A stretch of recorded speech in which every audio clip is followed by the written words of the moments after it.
नमस्कार, मी सचिन गमाने आपलं स्वागत करतो मेट्रो नाईट या बुलेटिनमध्ये. बुलेटिनची सुरुवात करूयात एका ब्रेकिंग बातमीनं. सरकारनं दोन समाजात तेढ निर्माण करण्याचं काम केलंय अशी टीका विरोधी पक्षनेते विजय वडेट्टीवार यांनी केली. एका समाजापुढे सरकार नतमस्तक झाल्याची टीका देखील विजय वडेट्टीवार यांनी केलेली आहे. समाज सांगेल तसा निर्णय सरकार घेत असल्याचं देखील वडेट्टीवार यांनी म्हटलंय. अधिसूचना किती दिवस टिकेल येणाऱ्या काळात कळेल असं देखील वडेट्टीवार यांनी म्हटलेलं आहे. मराठ्यांचा गुलाल उधळून मुंबईच्या विषयावरती येऊन मराठ्यांचा गुलाल उधळला. मात्र आता त्याला आव्हान देणारी मराठा जो आरक्षणाची जी अधिसूचना होती त्याला आव्हान देणारी जी याचिका आहे ती हायकोर्टात दाखल झालेली आहे. ससानी ची याचिका आहे ती दाखल केलेली आहे.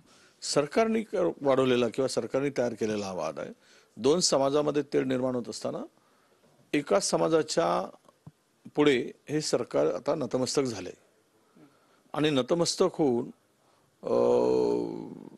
ते म्हणतील तो निर्णय घ्यायचा, ते सांगतील तशा पद्धतीनं घ्यायचा, असं एकूण या सरकारची आतापर्यंतची कार्यपद्धती आणि त्या निर्णयापर्यंत निष्कर्षापर्यंत सरकार गेलेलं आहे.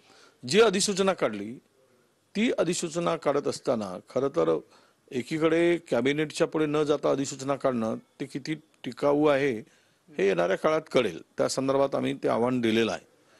म्हणजे भविष्यात ही अधिसूचना रद्द करून वेगळा काही निर्णय घ्यायचा आणि मराठ्यांची पाठ थोपटून घ्यायची आणि एका बाजूनं ही अधिसूचना रद्द करून घ्यायची आणि ओबीसीच्या हितासाठी आम्ही अधिसूचना सुद्धा रद्द केली, अशा प्रकारची सुद्धा टिमणी वाजवण्याचं काम भविष्यात होऊ शकेल अशी मला शंका आहे.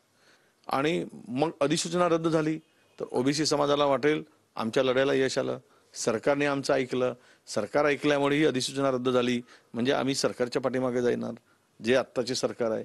व्हिडिओ जर्नलिस्ट अथर्व सोबत नंदकिशोर गावडे, TV9 मराठी, मुंबई.